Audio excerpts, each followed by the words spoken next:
ಸ್ನೇಹಿತರೇ ನಮಸ್ಕಾರ. ನಾನು ರವೀಂದ್ರ ಜೋಶಿ. ಭಾನುವಾರದ ಹರಟೆಗೆ ಸ್ವಾಗತ. ಇವತ್ತು ನಾನು ಮಾನವೀಯತೆಯ ನೆಲೆಗಟ್ಟಿನಲ್ಲಿ ಒಂದಷ್ಟು ವಿಷಯಗಳನ್ನು ಚರ್ಚೆ ಮಾಡಬೇಕು ಅಂತ ಕಳೆದ ಒಂದು ವಾರದಿಂದ ಅನ್ಕೋತಾ ಇದ್ದೆ. ನಮ್ಮ ಮಾನವೀಯ ಸಂಬಂಧಗಳ ಕುರಿತು ಮಾತಾಡೋಣ, ನಮ್ಮ ಜೀವನದ ಬಗ್ಗೆ ಮಾತಾಡೋಣ. ಯಾವಾಗಲೂ ನಾವು ರಾಜಕಾರಣದ ಬಗ್ಗೆ ಮಾತಾಡ್ತೀವಿ, ಆಪ್ತವಾಗಿ ನಮ್ಮ ಕಷ್ಟ ಸುಖಗಳ ಬಗ್ಗೆ ಮಾತಾಡಿರೋದೇ ಇಲ್ಲ. ಅಂಥ ಸುಪ್ತ ಪ್ರಜ್ಞೆಯ ಕುರಿತು ಮಾತಾಡೋಣ ಅನ್ನುವಂಥ ಆಲೋಚನೆ ಇತ್ತು. ಆದರೆ ನಿನ್ನೆ ಇದ್ದಕ್ಕಿದ್ದ ಹಾಗೆ ಟ್ರಂಪ್ ಎನ್ನುವಂಥ ಮಹಾಶಯ ಮಾಡಿದಂಥ ಅವಾಂತರದಿಂದಾಗಿ ಇದ್ರ ಕುರಿತು ಚರ್ಚೆ ಮಾಡಬೇಕಾದಂಥ ಅನಿವಾರ್ಯತೆ ಒದಗಿ ಬಂದ್ಬಿಡ್ತೀವಿ. ನಮಗೆ ಈಗ ಡಾಲರ್ ಲೋ, ಮನೆಗೆ ಒಬ್ಬರಾದರೂ ಅಮೇರಿಕಾದಲ್ಲಿರ್ತಾರೆ, ಅಪ್ಪ ಅಮ್ಮ ಅತ್ತೆ ಮಾವ ಬಾಣಂತನಕ್ಕೆ ಹೋಗ್ತಾ ಇರ್ತಾರೆ. ದೇಶಾದ್ಯಂತ ಯಾವುದೇ ಟೆಕ್ನೋಕ್ರಾಟ್ ನೋಡಿದರೂ ಆತನ ಜೀವನದ ಭಾಳ ದೊಡ್ಡ ಕನಸು ಏನಪ್ಪ ಅಂದರೆ ಅಮೇರಿಕೆಗೆ ಹೋಗಿ ಕೆಲಸ ಮಾಡಬೇಕು ಅಂತ. ಅಮೇರಿಕಾದಲ್ಲಿ ಕೆಲಸ ಸಿಗಬೇಕು ಅಂದರೆ ಏನು ಮಾಡಬೇಕು? ಅಮೇರಿಕಾದ ಯಾವುದಾದ್ರೂ ಯೂನಿವರ್ಸಿಟಿಯಲ್ಲಿ ಓದಬೇಕು, ಅಥವಾ ಯಾವುದಾದ್ರೂ ಮಲ್ಟಿನ್ಯಾಷನಲ್ ಕಂಪ್ನಿಯಲ್ಲಿ ಕೆಲಸ ಮಾಡಬೇಕು. ಅವರ ಆಫ್ ಶೋರ್ ಸರ್ವಿಸ್ಗೋಸ್ಕರ ಅಲ್ಲಿಗೆ ಅವರನ್ನು ಕಳಿಸ್ಬೇಕು.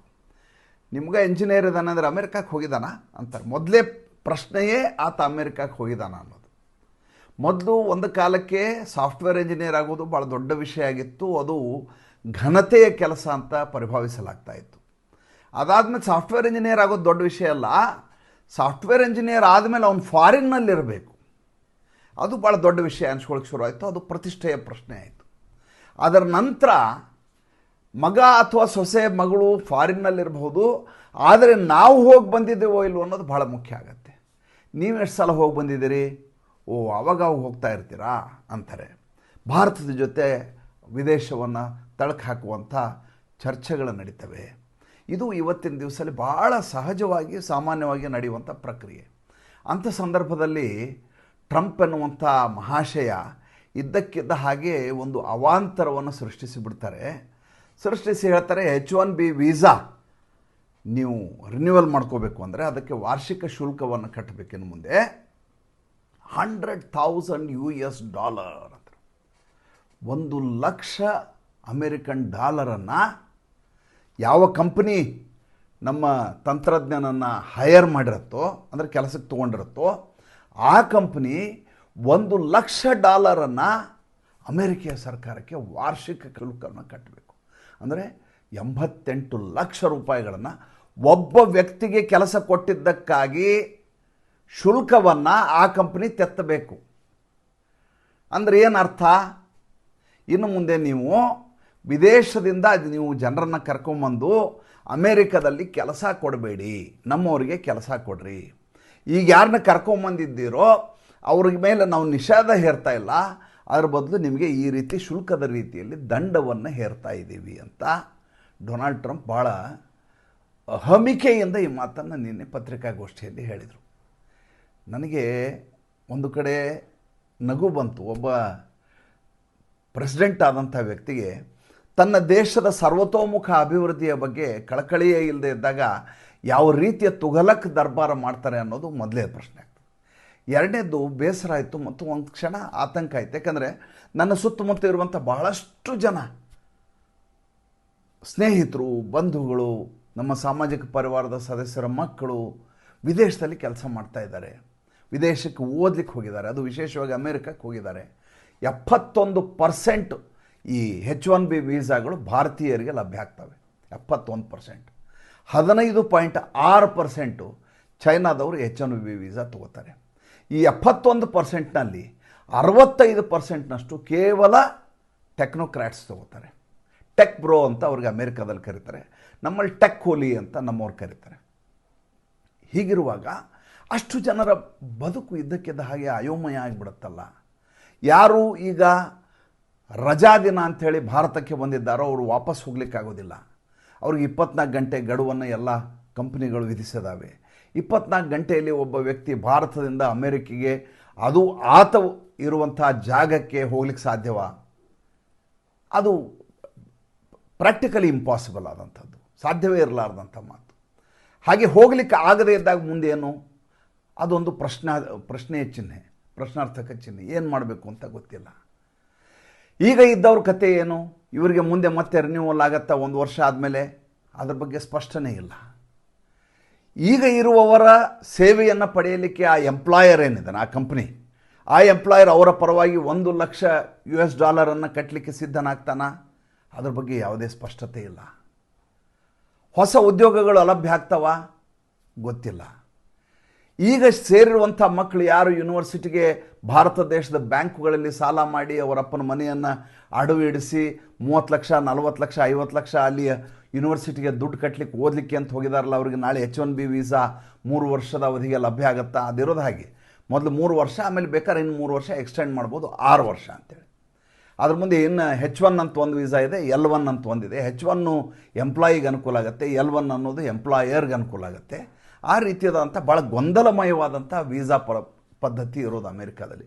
ಬೇರೆ ಯಾವ ದೇಶದಲ್ಲಿ ಇಷ್ಟೊಂದು ಗೊಂದಲಕಾರಿಯಾದಂಥ ವಲಸೆ ನೀತಿ ಇರೋದಿಲ್ಲ, ಅಮೇರಿಕಾದಲ್ಲಿ ಮಾತ್ರ ಹಾಗಿದೆ. ಆದರೆ ನಮಗೆ ಅಮೇರಿಕೆಯ ಬಗ್ಗೆ ಇನ್ನಿಲ್ಲದ ಹಾಗೆ ವ್ಯಾಮೋಹ, ಡಾಲರ್ ಬಗ್ಗೆ ವ್ಯಾಮೋಹ, ಪ್ರತಿಷ್ಠೆಯ ಪ್ರಶ್ನೆ, ಇದೆಲ್ಲದರಿಂದಾಗಿ ಇಂಥ ಎಲ್ಲ ಹುಚ್ಚಾಟಗಳಿಗೆ ನೇರವಾಗಿ ಬಲಿಯಾಗೋದು ನಾವೇ.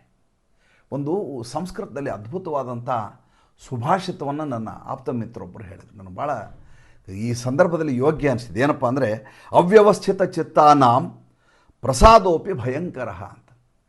ಯಾವ ವ್ಯಕ್ತಿ ಹುಚ್ಚರ ಥರ ಇರ್ತಾನೋ, ಅಂದರೆ ಚಿತ್ತ ಚಾಂಚಲ್ಯ ಇರುತ್ತೋ, ಮನಸ್ಸು ಸಮಚಿತ್ತದಿಂದ ಇರಲಾರ್ದಂಥ ವ್ಯಕ್ತಿ ಇದ್ದಾನೆ, ಯಾರು ಸಮಾಧಾನದಿಂದ ಇರಲಾರ್ದಂಥ ವ್ಯಕ್ತಿ ಇರ್ತಾನಲ್ಲ, ಆತನಿಂದ ಪಡೆಯುವಂಥ ಸಹಾಯ ಅಥವಾ ಆತನ ಆತಿಥ್ಯ, ಆತನ ಜೊತೆಯ ಸಹವಾಸ ಭಯಂಕರವಾಗಿರುತ್ತೆ ಅಂತ.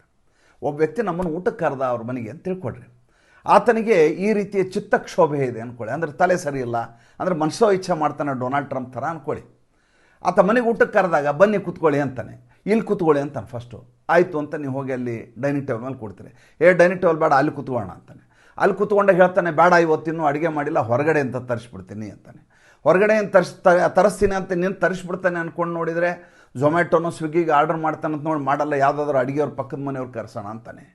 ಕೊನೆಗೆ ಊಟ ಸಿಗತ್ತೋ ಇಲ್ಲೋ ಅನ್ನುವಂಥ ಅನುಮಾನ ಉಂಟಾಗುವ ಮಟ್ಟಿಗೆ ಆತ ನಿಮ್ಮನ್ನು ಅವಾಂತರಗಳಿಗೆ ಸಿಲುಕಿಸ್ತಾನೆ.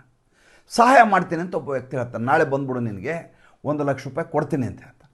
ಈ ಚಿತ್ತಕ್ಷೋಭೆ ಇರುವಂಥ ವ್ಯಕ್ತಿಗಳ ಬಗ್ಗೆ ಹೇಳ್ತಾನೆ. ನೀವು ನಂಬ್ಕೊಂಡ್ಬಿಡ್ತೀನಿ ನಾಳೆ $1,00,000 ಕೊಡ್ತಾನೆ ಅಂತ. ಅತ್ಯಂತ ಖಚಿತವಾಗಿ ಹೇಳುತ್ತಾನೆ, ನಾಳೆ ನಿಮ್ಗೆ $1,00,000 ಕೊಡ್ತೇನೆ ನಾನು. ನೀವು ನೆಮ್ಮದಿಯಿಂದ ನಿದ್ದೆ ಮಾಡಿರ್ತೀರಿ, ಬೆಳಗ್ಗೆ ಎದ್ದು ಆತನಿಗೆ ಫೋನ್ ಮಾಡ್ತೀರಿ. ಫೋನ್ ಮಾಡೋಕ್ಕಿಂತ ಮುಂಚೆ ಆತನ ಆಫೀಸಿಗೆ ನಿಮಗೆ ಫೋನ್ ಬರುತ್ತೆ, ಇವತ್ತು ನಮ್ಮ ಬಾಸ್ ಊರಲ್ಲಿಲ್ಲ, 3 ದಿವಸ ಬಿಟ್ಟು ಬರ್ತಾರಂತೆ, ಬಂದ ಮೇಲೆ ನಿಮ್ಗೆ ದುಡ್ಡು ಕೊಡ್ತಾರಂತೆ. ನಿಮ್ಗೆ ಖುಷಿಯಾಗಿಬಿಡುತ್ತೆ. ಇನ್ನೂ ನಾನು ಕೇಳೇ ಇಲ್ಲ, ಕೇಳೋಕ್ಕಿಂತ ಮುಂಚೆ ಅವರ ಆಫೀಸಿಂದ ಫೋನ್ ಬಂದಿದೆ, 3 ದಿವಸ ಬಿಟ್ಟು ಕೊಡ್ತೀನಿ ಅಂತ ಹೇಳಿದಾನಂದ್ಕೊ 3 ದಿವಸ ನಿಮ್ಮ ನೆಮ್ಮದಿಯಿಂದ ಇರ್ತೀರಿ. 3 ದಿವಸ ಆಗತ್ತೆ, 3 ದಿವಸ ಆದಮೇಲೆ ಆತನಿಗೆ ಫೋನ್ ಮಾಡ್ತೀರ, ಆತ ಫೋನನ್ನೇ ಎತ್ತೋದಿಲ್ಲ. ಅವರ ಆಪ್ತ ಸಹಾಯಕನಿಗೆ ಫೋನ್ ಮಾಡ್ತೀರಿ, ಇಲ್ಲ ಸಾಹೇಬರು ಭಾಳ ಬ್ಯುಸಿ ಇದ್ದಾರೆ ಅಂತ ಹೇಳ್ತಾರೆ. ಮುಂದೆ ವಾರಗಟ್ಟಲೆ ಪ್ರಯತ್ನ ಮಾಡ್ತೀರಿ, ಆತ ನಿಮಗೆ ಲಭ್ಯವೇ ಆಗೋದಿಲ್ಲ. ಅಂದರೆ ಒಬ್ಬ ವ್ಯಕ್ತಿ ನಮ್ಮನ್ನು ಹೇಗೆ ಅವಾಂತರಗಳಿಗೆ ಸಿಲುಕಿಸಬಹುದು ಅನ್ನೋದಕ್ಕೆ ಈ ಸುಭಾಷಿತ ಸಾಕ್ಷಿ ಆಗುತ್ತೆ. ಅವ್ಯವಸ್ಥಿತ ಚಿತ್ತಾನಂ, ಚಿತ್ತ ಅಂದರೆ ಮನಸ್ಸು, ಅವ್ಯವಸ್ಥಿತವಾದಂಥ ಮನಸ್ಸಿದ್ರೆ ಪ್ರಸಾದೋಪಿ ಭಯಂಕರ, ಆತ ಕೊಡುವಂಥ ಪ್ರಸಾದ ಇದೆಲ್ಲ ಅದು ಭಯಂಕರವಾಗಿರುತ್ತೆ ಅಂತ. ಆತನ ಪ್ರತಿಕ್ರಿಯೆ, ಆತನ ಸಹವಾಸ ಭಯಂಕರವಾಗಿರುತ್ತೆ. ಡೊನಾಲ್ಡ್ ಟ್ರಂಪದು ಹಾಗೆ ಆಗಿರೋದು. ನಿನ್ನ ನಮ್ಮ ಭಾರತದ ಎಕನಾಮಿಸ್ಟ್ ಹೇಳ್ತಾರೆ, 1 ವಾರದಲ್ಲಿ ನಮ್ಮದು ಅವ್ರದ್ದು ಡೀಲು ಸೆಟ್ಲಾಗಿಬಿಡುತ್ತೆ, 25% ಟ್ಯಾರಿಫ್ ರದ್ದಾಗಿಬಿಡುತ್ತೆ, ಇನ್ನು 25% ಏನು ಟ್ಯಾಕ್ಸೇಷನ್ ಮಾಡಿದ್ದಾರೆ, ಇಂಪೋರ್ಟ್ ಡ್ಯೂಟಿ ಹಾಕಿದಾರಲ್ಲ, ಅದೊಂದು 10% ಇಳಿಯುತ್ತೆ, ನೋಡ್ತಾ ಇರಿ ಇನ್ನೊಂದು ವಾರ ಬಿಟ್ಟು ನೋಡಿ ಅಂತ ಅವ್ರು ಹೇಳಿದರು. ನಾವೆಲ್ಲ ದೊಡ್ಡ ಎಕನಾಮಿಸ್ಟ್ ಹೇಳಿದ್ದಾರೆ, ಅವ್ರು ಹೇಳಿದ ಮೇಲೆ ನಿಜ ಆಗತ್ತೆ ಅಂತ ನಾವೆಲ್ಲ ನಂಬಿಕೊಂಡಿದ್ವಿ. ನೋಡಿದರೆ ಆ ವಿಷಯ ಬದಿಗೆ ಹೋಗ್ಬಿಡ್ತೀವಿ. ಇದ್ದಕ್ಕಿದ್ದ ಹಾಗೆ ನಮ್ಮ ಮಕ್ಕಳ ಭವಿಷ್ಯ ಈ ರೀತಿಯಾದಂಥ ಅವಾಂತರಗಳಿಗೆ, ಅಯೋಮಯ ಸ್ಥಿತಿಗೆ ತಲುಪಿಬಿಡ್ತೀವಿ. ಏನಾಗುತ್ತೆ ಇದರಿಂದ ಅಮೇರಿಕಾದಲ್ಲಿ ಏನಾಗುತ್ತೆ, ನಮಗೇನಾಗತ್ತೆ ಅನ್ನೋದು ಯೋಚನೆ ಮಾಡಬೇಕಾದಂಥ ವಿಚಾರ. ಮೊದಲನೇದಾಗಿ ಈಗಿರುವಂಥ ಉದ್ಯೋಗಗಳನ್ನು ಭಾಳಷ್ಟು ಜನ ಕಳ್ಕೋಬೇಕಾಗತ್ತೆ. ಅವರೆಲ್ಲ ಈಗಾಗಲೇ ಬ್ಯಾಂಕ್ ಸಾಲ ಮಾಡಿ ಮನೆ ಖರೀದಿ ಮಾಡಿರ್ತಾರೆ, ಕಾರುಗಳನ್ನು ತೊಗೊಂಡಿರ್ತಾರೆ, ಮಕ್ಕಳನ್ನ ಸ್ಕೂಲಿಗೆ ಸೇರ್ತಿರ್ತಾರೆ. ಈಗಿರೋ ಕಂಪ್ನಿ ಯಾವ ಕಂಪ್ನಿಯಿಂದ ಇವ್ರು ಹೈಯರ್ ಆಗಿದ್ದಾರೋ ಆ ಕಂಪ್ನಿ ಇವರನ್ನು ಉಳಿಸ್ಕೊಳ್ತದೋ ಇಲ್ಲೋ ಅನ್ನೋದ್ರ ಬಗ್ಗೆ ಅನುಮಾನ ಇರುತ್ತೆ. ವಾಪಸ್ ಭಾರತಕ್ಕೆ ಬಂದು ಸೆಟ್ಲಾಗ್ಲಿಕ್ಕೆ ಸಾಧ್ಯವಾ ಅನ್ನೋದಂಥ ದೊಡ್ಡ ಪ್ರಶ್ನಾರ್ಥಕ ಚಿಹ್ನೆ ಉಳಿಯುತ್ತೆ. ಈಗಾಗಲೇ ಭಾರತಕ್ಕೆ ಬಂದುಬಿಟ್ಟು ಅವರು ವಾಪಸ್ ಹೋಗೋದು ಹೇಗೆ ಅನ್ನುವಂಥ ಸಮಸ್ಯೆ ಎದುರಾಗುತ್ತೆ. ಈಗ ನೋಡಿ, ಈಗ 71% H-1B ವೀಸಾ ಅಂತ ಹೇಳಿದ್ನಲ್ಲ, 65% ಟೆಕ್ನೋಕ್ರಾಟ್ಸ್ ಇದ್ದಾರೆ ಅಂತ ಹೇಳಿದ್ವಿ. ಇನ್ನು 6% ಅಮೇರಿಕಾದಲ್ಲಿರುವಂಥ ಹೆಲ್ತ್ ಕೇರ್ ಇದೆಯಲ್ಲ, ಅಂದರೆ ಅಲ್ಲಿ ದವಾಖಾನೆಗಳು, ಆಸ್ಪತ್ರೆಗಳು, ಡಾಕ್ಟ್ರುಗಳು ಇದ್ದಾರಲ್ಲ, ಅದರಲ್ಲಿ 7 ಜನರಲ್ಲಿ ಒಬ್ಬ ಭಾರತೀಯ ವೈದ್ಯ ಇದ್ದಾನೆ. 7 ಜನರಲ್ಲಿ ಒಬ್ಬ. ಅವ್ರು ಬಹಳಷ್ಟು ಜನ H1B ವೀಸಾದಲ್ಲೇ ಇರೋದು ಅವರೆಲ್ಲ. ಒಂದು ವೇಳೆ ಅವ್ರಿಗೆ ಇದು ಲಭ್ಯ ಆಗಲಿಲ್ಲ, ಅವ್ರಿಗೆ ಈ ರೀತಿ ಅಲ್ಲಿ $1,00,000 ಕೊಡಲಿಕ್ಕೆ ಹೆಲ್ತ್ ಕೇರ್ ಯೂನಿಟ್ ಒಪ್ಕೊಳ್ಳಿಲ್ಲ ಅಂದ ಸಂದರ್ಭದಲ್ಲಿ ಅವರೆಲ್ಲ ಆ ದೇಶವನ್ನು ತೊರೆದು ವಾಪಸ್ ಭಾರತಕ್ಕೋ ಮತ್ತೊಂದು ದೇಶಕ್ಕೋ ಹೋಗಬೇಕಾದಂಥ ಅನಿವಾರ್ಯತೆ ಬರುತ್ತೆ. ಆವಾಗ ಅಲ್ಲಿಯ ಹೆಲ್ತ್ ಕೇರ್ ಸಿಸ್ಟಮ್ ಏನಾಗುತ್ತೆ, ಸಂಪೂರ್ಣ ಬರ್ಬಾದಾಗಿ ಹೋಗುತ್ತೆ. ಅಮೆರಿಕದಲ್ಲಿರುವಂಥ ನನ್ನ ಸ್ನೇಹಿತನಿಗೆ ಫೋನ್ ಮಾಡಿದೆ, ಏನಾಗಬಹುದು ಅಂತ ಸುಮ್ಮನೆ ನಾನು ಕೇಳಿದೆ. ಸುಮಾರು ಒಂದು 20-25 ವರ್ಷದಿಂದ ವಿದೇಶದವರು ಇಲ್ಲ, ಕೇವಲ ಅಮೇರಿಕದವರೇ ಅಮೇರಿಕವನ್ನು ನಡೆಸುವಂಥ ಪರಿಸ್ಥಿತಿ ಬಂದರೆ ಕಸ ಹೊಡೆಯೋರು ದಿಕ್ಕಿರಲ್ಲ ಅಮೇರಿಕಾದಲ್ಲಿ ಅಂತ ಆತ ಹೇಳಿದರು. ಮೆಕ್ಸಿಕೋದವ್ರು ಇಲ್ಲ ಅಂದರೆ ಸ್ಲೇವರಿ ಮಾಡೋ ಜನನೇ ಇರೋದಿಲ್ಲ ಅಲ್ಲಿ ಅಮೇರಿಕಾದಲ್ಲಿ, ಅಷ್ಟು ಕಷ್ಟ ಆಗಿಬಿಡತ್ತೆ. ಆಮೇಲೆ ರಿಯಲ್ ಎಸ್ಟೇಟ್ ಬಿದ್ದು ಹೋಗಿಬಿಡತ್ತೆ. ಯಾಕಂದ್ರೆ ಈಗಾಗಲೇ ಯಾರು ಕೊಂಡಿದ್ದಾರೋ ಅವರು ಮಾರಬೇಕಾಗತ್ತೆ, ಹೊಸದಾಗಿ ಯಾರು ಕೊಂಡ್ಕೊಳ್ಳಿಕ್ಕೆ ಸಿದ್ಧ ಆಗೋದಿಲ್ಲ. ಎಲ್ಲಿ ಅವ್ಯವಸ್ಥೆ ಇರುತ್ತೋ, ಎಲ್ಲಿ ಅಭದ್ರತೆ ಇರುತ್ತೋ ಅಲ್ಲಿ ಜನ ಯಾವತ್ತೂ ಬಂಡವಾಳ ಹೂಡಲಿಕ್ಕೆ ಇಷ್ಟಪಡೋದಿಲ್ಲ. ಅವರಿಗೆ ಅತಂತ್ರ ಸ್ಥಿತಿಯಲ್ಲಿ ತಮ್ಮ ಬದುಕನ್ನು, ಸುಸ್ಥಿರವಾದ ಬದುಕನ್ನು ಅತಂತ್ರ ಸ್ಥಿತಿಗೆ ತಳ್ಳಲಿಕ್ಕೆ ಅವರು ಸಿದ್ಧ ಇರೋದಿಲ್ಲ. ಇನ್ನು ಇನ್ಶೂರೆನ್ಸ್ ಕಂಪ್ನಿಗಳಿಗೆ ಇನ್ಶೂರೆನ್ಸ್ಗಳಾಗೋದಿಲ್ಲ, ಯೂನಿವರ್ಸಿಟಿಗಳಿಗೆ ಹೊಸ ವಿದ್ಯಾರ್ಥಿಗಳು ಭಾರತ ದೇಶದಿಂದ ಹೋಗೋದಿಲ್ಲ. ಯಾಕಂದ್ರೆ ಅಲ್ಲಿ ಹೋದ್ಮೇಲೆ ಕೆಲಸ ಸಿಗಂಗಿಲ್ಲಲ್ಲ. H1B ವೀಸಾದಲ್ಲಿ ಕೆಲಸ ತೊಗೋಬೇಕು, ಕೆಲಸ ಸಿಗೋದಿಲ್ಲ. ಡೊನಾಲ್ಡ್ ಟ್ರಂಪ್ ಉದ್ದೇಶ ಏನು? ಮೊದಲೇದಾಗಿ ಅಮೇರಿಕೆ ಜನರನ್ನು ಖುಷಿ ಪಡಿಸಬೇಕು ಅನ್ನೋದು ಆತನ ಉದ್ದೇಶ. ಆತ ಒಬ್ಬ ರಾಜಕಾರಣಿ ಮತ್ತು ಒಬ್ಬ ವಂಚಕ ವ್ಯಾಪಾರಿ. ಆತನಿಗೆ ಎಲ್ಲದರಲ್ಲಿಯೂ ಲಾಭ ಬೇಕು, ಪ್ರತಿ ವಿಷಯದಲ್ಲೂ ಲಾಭವನ್ನು ಮಾಡಬೇಕು. ಅದು at the cost of others person defeat. ಮತ್ತೊಬ್ಬನ ಸೋಲಿನಲ್ಲಿ ತನ್ನ ಲಾಭವನ್ನು, ತನ್ನ ಗೆಲುವನ್ನು ನೋಡುವಂಥ ವ್ಯಕ್ತಿ. ಆತನ ಇಷ್ಟೂ ನಡವಳಿಕೆಯನ್ನು ಗಮನಿಸ್ತಾ ಬನ್ನಿ. ನಾನು ಹೇಳಿದ ಮಾತು ನಿಜನೋ ಅಲ್ವಾ ಅಂತ ನಿಮಗೆ ಗೊತ್ತಾಗತ್ತೆ. ಆತ ಏನಂತ ಸಾರಲಿಕ್ಕೆ ಹೊರಟಿದ್ದಾರೆ? ಮೊದಲೇದಾಗಿ ನನ್ನ ಖಜಾನೆಗೆ ಒಬ್ಬ ಎಂಪ್ಲಾಯಿ ಬಂದರೆ, ಒಬ್ಬ ಉದ್ಯೋಗಸ್ಥ ಬಂದರೆ ನನ್ನ ಕಂಪನಿ, ನನ್ನ ಖಜಾನೆಗೆ, ನನ್ನ ಸ್ಟೇಟ್ಗೆ $1,00,000 ಬರುತ್ತೆ ಅಂತ ಆತ ಅಲ್ಲಿಯ ಜನರಿಗೆ ಪ್ರಮೋಟ್ ಮಾಡುವಂಥ ಮಾತನ್ನು ಹೇಳ್ತಾನೆ. ಎರಡನೇದ್ದು, ನನಗೆ ಬೇರೆ ದೇಶದಿಂದ ವಲಸೆ ಬರುವಂಥ ಕೌಶಲ್ಯಭರಿತ ವ್ಯಕ್ತಿಗಳೇ ಬೇಡ, ಬೇರೆ ದೇಶದ ಪ್ರತಿಭೆಗಳಿಗೆ, ನಮ್ಮ ಸ್ಥಳೀಯ ಪ್ರತಿಭೆಗಳಿಗೆ ಉದ್ಯೋಗಗಳು ದೊರೆಯಬೇಕು. ಅವರೆಲ್ಲ ನಿರುದ್ಯೋಗದಿಂದ ನರಳುವ ಬದಲು ನಮ್ಮ ದೇಶದ ಜನರನ್ನೇ ತಗೊಂಡು ಕಂಪನಿಗಳನ್ನು ನಡೆಸಲಿ ಅಂತ. ಮೊದಲೇದಾಗಿ ಅಂಥ ಎಕ್ಸ್ಪರ್ಟ್ ಟೆಕ್ನೋಕ್ರಾಟ್ಸ್ ಅಲ್ಲಿದ್ದಿದ್ರೆ, ಅಂಥ ಸ್ಕಿಲ್ಡ್ ಪರ್ಸನ್ಸ್ ಅಲ್ಲಿದ್ದಿದ್ರೆ ಆಫ್ಶೋರ್ ಕಂಪ್ನಿಗಳು ಭಾರತ ದೇಶದಿಂದ ಕರೆಸಿಕೊಂಡು ಅಮೇರಿಕಾದಲ್ಲಿ ಕೆಲಸ ಕೊಟ್ಟು ಅವ್ರು ಕೇಳಿದಷ್ಟು ಸಂಬಳ ಕೊಡಬೇಕಾದ ಅಗತ್ಯತೆ ಇರಲಿಲ್ಲ. ಅಮೇರಿಕಾದವ್ರನ್ನ ಹೈಯರ್ ಮಾಡಿದರೆ. ಎರಡನೇದು, ಅಮೇರಿಕಾದವರು ಭಾರತದ ಮ್ಯಾನ್ ಅವರ್ ಲೇಬರ್ ಏನಿದೆ, ಅಂದರೆ ಮ್ಯಾನ್ ಅವರ್ ಅಂತಂದರೆ ಒಬ್ಬ ಮನುಷ್ಯನ 1 ಗಂಟೆಯ ದುಡಿಮೆ ಅಂತ ಏನಂತೀವಿ, ಆ ದುಡಿಮೆಗೆ ಪಡೆಯುವಂಥ ಸಂಬಳ ಏನಿದೆ, ಆ ಸಂಬಳಕ್ಕೆ ಅಮೇರಿಕಾದವ್ರು ಕೆಲಸ ಮಾಡ್ತಾರಾ? ಅದೊಂದು ದೊಡ್ಡ ಪ್ರಶ್ನೆ. ಭಾರತ ದೇಶದ ಕೆಲಸಗಾರರಲ್ಲಿ 2 ವಿಶೇಷತೆ ಕಾಣ್ಬೋದು ನೀವು. ಒಂದು, ವಿದೇಶಕ್ಕೆ ಹೋದಾಗ ಅಪಾರವಾದಂಥ ದಕ್ಷತೆ ಮತ್ತು ಶ್ರಮಜೀವನ. ದೇಶ ಬಿಟ್ಟು ಬಂದಿದ್ದೀವಿ, ನಾವು ವಾಪಸ್ ನಮ್ಮ ದೇಶಕ್ಕೆ ಹೋಗೋಕ್ಕಾಗಲ್ಲ ಅಂತ ಹಗಲು ರಾತ್ರಿ ದುಡಿಯೋದು. ಎರಡನೇದ್ದು, ಕಡಿಮೆ ದುಡ್ಡಿಗೆ ದುಡಿಯಲಿಕ್ಕೆ ಸಿದ್ಧರಾಗ್ಬಿಡೋದು, ಯಾಕಂದ್ರೆ ದೇಶ ಬಿಟ್ಬಿಟ್ಟಿದ್ದಾರೆ ಅವರು. ಹೀಗಿರುವಾಗ ಆ ಸ್ಥಿತಿ ಇರಲಾರ್ದಂಥ ಸೋಷಿಯಲ್ ಸೆಕ್ಯೂರಿಟಿಯನ್ನು ಹೊಂದಿರುವಂಥ ಅಮೇರಿಕೆಯ ಪ್ರಜೆಗಳು ಭಾರತೀಯರು ಅಥವಾ ಚೈನಾದವರು ಮಾಡುವಂಥ ಕೆಲಸವನ್ನು ಅಮೇರಿಕದ ಟೆಕ್ನೋಕ್ರಾಟ್ಗಳು ಮಾಡಲಿಕ್ಕೆ ಸಾಧ್ಯವಾ? ಅಥವಾ ಅಂಥ ಪ್ರತಿಭೆ ಅಲ್ಲಿದೆಯಾ? ಅಂಥ ಪ್ರತಿಭೆ ಅಂತೂ ಅಲ್ಲಿಲ್ಲ, ಅದರ ಬಗ್ಗೆ ಅನುಮಾನವೇ ಬೇಕಾಗಿಲ್ಲ. ಎರಡನೇದ್ದು, ಅವರು ಈ ರೀತಿ ಕೆಲಸ ಮಾಡಲಿಕ್ಕೆ ಸಾಧ್ಯ ಇಲ್ಲ. ಅವಾಗೇನಾಗುತ್ತೆ, ದೇಶದ ಎಕಾನಮಿ ಬಿದ್ದು ಹೋಗುತ್ತೆ, ಅಲ್ಲಿಯ ಕಂಪನಿಗಳು ಬಾಗಲನ್ನು ಹಾಕಬೇಕಾಗತ್ತೆ.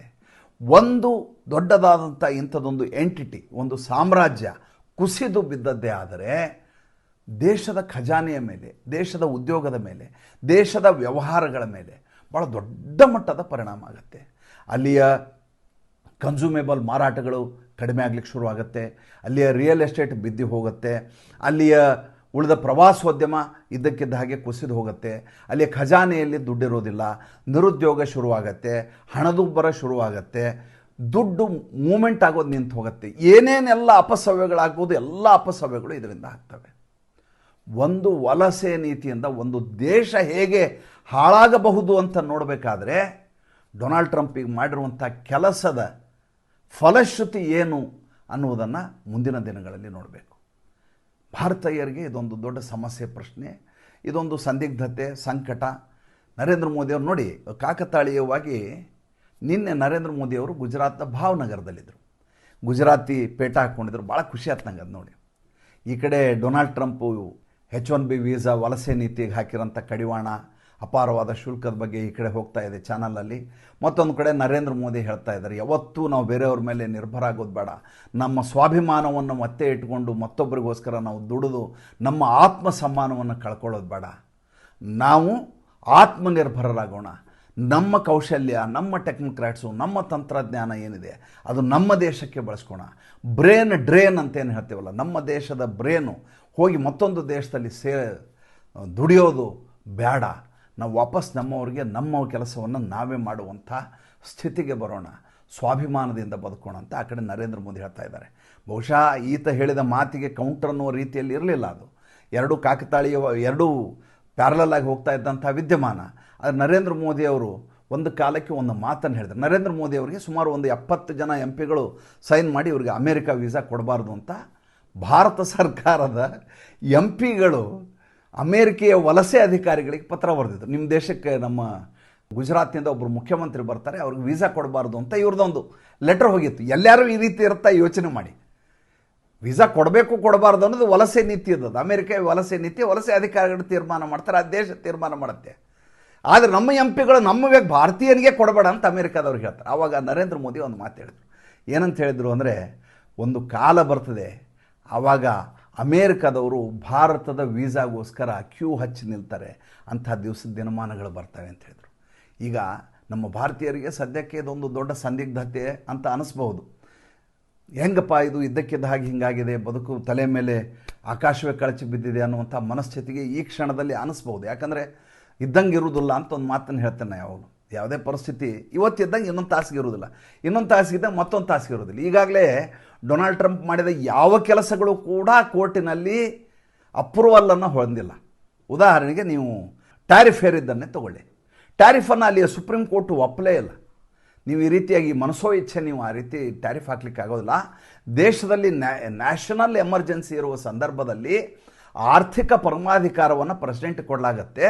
ಈಗ ನಮ್ಮ ಅಮೇರಿಕಾ ದೇಶದಲ್ಲಿ ಅಂಥದ್ದು ನ್ಯಾಷನಲ್ ಎಮರ್ಜೆನ್ಸಿ ಇಲ್ಲ. ಆ ಸಂದರ್ಭದಲ್ಲಿ ನೀವು ಇದ್ದಕ್ಕಿದ್ದಾಗ ಯಾರು ಬೇಕು ಯಾರ ಮೇಲೆ ಎಷ್ಟು ಬೇಕೋ ಅಷ್ಟು ಟ್ಯಾರಿಫನ್ನು ಹೇರಿ ದೇಶವನ್ನು ಒತ್ತೆ ಇಡುವಂಥ ಪರಿಸ್ಥಿತಿ ಮಾಡೋ ಹಾಗಿಲ್ಲ ಅಂತ ಸುಪ್ರೀಂ ಕೋರ್ಟು ಮೊನ್ನೆ, ಅಲ್ಲಿ ಅಮೇರಿಕೆಯ ಸುಪ್ರೀಂ ಕೋರ್ಟು ಮೊನ್ನೆ ತನ್ನ ಅಬ್ಸರ್ವೇಷನ್ನಲ್ಲಿ ಹೇಳಿದೆ. ಅದ್ರ ಬಗ್ಗೆ ಇನ್ನೂ ಸ್ಪಷ್ಟವಾದಂಥ ತೀರ್ಪು ಬಂದಿಲ್ಲ. ಅಂದರೆ ಈತನ ಮಾತಿಗೆ ಅಪ್ರೂವಲನ್ನು ಸ್ವತಃ ಅಲ್ಲಿಯೇ ನ್ಯಾಯಾಂಗ ವ್ಯವಸ್ಥೆಯಲ್ಲಿ ಕೊಡಲಾಗಿಲ್ಲ. ಈಗ ಏನು ಮಾಡಿದಾರಲ್ಲ, H1B ವೀಸಾಗೆ ಕಡಿವಾಣ ಹಾಕೋದು, $1,00,000 ಕಟ್ಟು ಅಂತ ಹೇಳೋದು. ನೋಡಿ, ಮುಂಚೆ ಅದು $1,000 ಇತ್ತು. $1,000 ಇದ್ರೆ ಎಷ್ಟು ಮಾಡ್ಬೋದು ರೀ? $2,000 ಮಾಡು, $3,000 ಮಾಡು, $4,000, $5,000.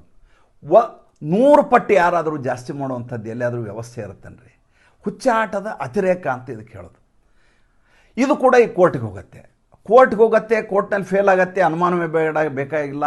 ಯಾಕೆಂದರೆ ಒಂದು ದೇಶವನ್ನು ಆ ರೀತಿ ನೀವು ಮೂಲೆಗುಂಪು ಮಾಡೋಕ್ಕೆ ಸಾಧ್ಯ ಇಲ್ಲ. ಈಗ ಅಮೇರಿಕೆ ಸಂಪೂರ್ಣವಾಗಿ ಕುಸಿದು ಹೋಗುತ್ತೆ. ಅಲ್ಲಿರುವಂಥ ಕಂಪ್ನಿಗಳು ಭಾರತಕ್ಕೆ ವಾಪಸ್, ನಮ್ಮ ಭಾರತದಿಂದ ಅಲ್ಲಿ ಹೋಗಿರುವಂಥ ಕಂಪ್ನಿಗಳಂತೂ ಅವು ವಾಪಸ್ ತನ್ನ ಕೆಲಸಗಾರನ ಇಂಡಿಯಾದಲ್ಲಿ ಕರೆಸ್ಕೊಂಡು ಕೆಲಸ ಮಾಡಿಸ್ತವೆ. ಅದ್ರ ಬಗ್ಗೆ ಅನುಮಾನವೇ ಬೇಕಾಗಿಲ್ಲ. ನಮ್ಮಲ್ಲಿ ಹೇಗಿದ್ದರೂ ಇದು ಗ್ಲೋಬಲ್ ವಿಲೇಜ್ ಕಾನ್ಸೆಪ್ಟು. ಅಮೇರಿಕಾದಲ್ಲಿ ಕೆಲಸ ಮಾಡೋನು ಯಾವುದೋ ಒಂದು ಹಳ್ಳಿಯಲ್ಲಿ ಕೂತ್ಕೊಂಡು ಅಮೇರಿಕಾದ ಕಂಪ್ನಿಗೆ ಭಾರತದಲ್ಲೇ ಕೆಲಸ ಮಾಡ್ಬೋದು. ಅಂಥದ್ದೊಂದು ವ್ಯವಸ್ಥೆ ಇವತ್ತಿದ್ದೇ ಇದೆ.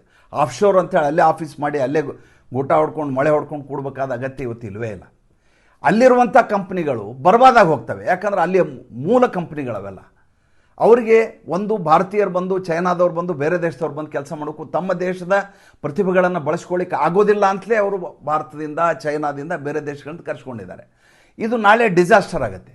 ಇನ್ನು ಒಂದು ವಾರದಲ್ಲಿ ಡೊನಾಲ್ಡ್ ಟ್ರಂಪ್ ಇದ್ದಕ್ಕಿದ್ದ ಹೇಗೆ ಹೇಳ್ತಾರೆ, ಇಲ್ಲ ನಾನು ಭಾಳ ಮಿಸ್ಟೇಕ್ ಮಾಡಿಬಿಟ್ಟೆ, ಇನ್ನು ಮುಂದೆ ನಾನು ಅದು $1,00,000 ಅಲ್ಲ, $50,000 ಅಂತ ಹೇಳ್ಬೋದು, ಅಥವಾ $10,000 ಅಂತ ಹೇಳ್ಬೋದು, ಅಥವಾ ತನ್ನ ನೀತಿಯನ್ನೇ ಬದಲಾವಣೆ ಮಾಡ್ಬೋದು. ಆದರೆ ಒಂದಂತೂ ದಿಟ, ಇಂಥ ಹುಚ್ಚಾಟ ಮಾಡುವಂಥ ವ್ಯಕ್ತಿಯ ದೇಶದಲ್ಲಿ ಕೆಲಸ ಮಾಡಬೇಕಾದಂಥ ಅನಿವಾರ್ಯ ಭಾರತೀಯರಾದ ನಮ್ಗೆ ಯಾಕೆ ಬೇಕು? ಭಾರತ ಇರೋದೇ ಸ್ವಾಭಿಮಾನವನ್ನು ಮೆರೆದಂಥ ದೇಶ ಇದು. ಜಗತ್ತಿಗೆ ಆವಿಷ್ಕಾರಗಳ ಮೇಲೆ ಆವಿಷ್ಕಾರ, ಸಂಶೋಧನೆಯ ಮೇಲೆ ಸಂಶೋಧನೆ ಮಾಡ್ತಾ ನಾವು ಜಗತ್ತಿನ ಗುರು ಅಂತ ಅನ್ಸ್ಕೊಂಡಂಥ ಜನ, ನಾವು ವಿಶ್ವಗುರು ಅಂತ ಅನ್ಸ್ಕೊಂಡಂಥ ಜನ. ಯಾವುದೋ ಒಂದು ಡಾಲರ್ನ ಆಸೆಗೆ ನಮ್ಮ ಸ್ವಾಭಿಮಾನವನ್ನು ಒತ್ತೆ ಇಟ್ಟು ದುಡ್ಡು ಡಾಲರ್ನ ಆ ಮಮಕಾರಕ್ಕೋಸ್ಕರ ನಮ್ಮತನವನ್ನು ಮಾರ್ಕೊಂಡು ಬದುಕನ್ನು ಅಯೋಮಯ ಮಾಡಿಕೊಂಡು ಅಲ್ಲಿ ಸಾಯ್ಬೇಕನ್ರಿ. ಬನ್ನಿರಿ, ನಮ್ಮ ದೇಶಕ್ಕೆ ಕಾಯ್ತಾ ಇದ್ದೀವಿ. ಆತಿಥ್ಯಕ್ಕೆ ಹೇಳಿ ಮಾಡಿಸಿದಂಥ ರಾಷ್ಟ್ರ ಭಾರತ. ನಮ್ಮ ಮನೆಯ ಬಂಧುಗಳನ್ನು ವಾಪಸ್ ನಾವು ಮೆರವಣಿಗೆ ಮಾಡಿ ಕರ್ಕೊಂಬಂದಿಲ್ಲ ಅವಕಾಶ ಕೊಡ್ತೀವಿ. ಅಲ್ಲಿ ಹೋಗಿ ಸಾಯುವಂಥ ಅಗತ್ಯ ಏನಿದೆ ರೀ? ಏನು ಅನಿಸ್ತು ದಯವಿಟ್ಟು ತಿಳಿಸಿ. ಭಾನುವಾರ ಸುಖಮಯವಾಗಿರಲಿ. ಸೋಮವಾರ ಹೊಸ ಸಂಚಿಕೆಯೊಂದಿಗೆ ಬರ್ತೀನಿ. ಸಂಚಿಕೆ ಇಷ್ಟ ಆಗಿದ್ದರೆ ಲೈಕ್ ಮಾಡಿ, ಫಾಲೋ ಮಾಡಿ, ಶೇರ್ ಮಾಡಿ. ದಯವಿಟ್ಟು ನಮ್ಮ ಮುಕ್ತ ಪತ್ರಿಕೋದ್ಯಮಕ್ಕೆ ಆರ್ಥಿಕವಾಗಿ ಬೆಂಗಾವಲಾಗಿ. ನಮಸ್ಕಾರ.